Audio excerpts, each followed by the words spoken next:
Sa mga naka-reserve nga 4 months pataas, mas maayo yun nga 1 week before delivery or pick up i-confirm na to ang reservation, kaya ron nga ma-prepare na to. So una natong preparation ani bacterial flushing, so humana ni sila.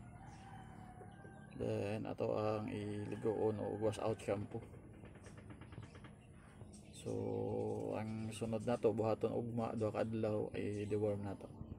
So una na to ang preparation. Muna sila yung mga F1 hybrid sa Ayam Cemani o Zampi native chicken. So initial phase ni sa ato ang Olikba breeding project. So wala man tay laki nga mabaligya, wala may available. So ato ang gibuhat is 1 week po na to siya pasampa sa to ang naadari nga roster. So ang available kini siya ang lahang amahan. So purebred Ayam Cemani. So kung sa po itlog for 1 week, ato lang pong i-appeal na lang sa buyer. Copy na to kay hopefully naray mga fertile kay kining roster proven mo na. Pero kini sila mga dumaga mga god. So hopefully naarag yung fertile.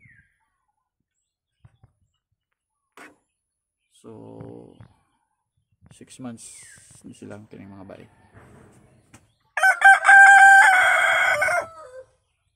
So gi-stop sa nato ang paggamit ani sa ato ang own breeding ning Ayam Cemani kay diri sa nato gigamit. So mao na mo require pud ta og down payment kay aron nga sure yun nga kuhaon kay gi kuan man na may changes sa to ang breeding.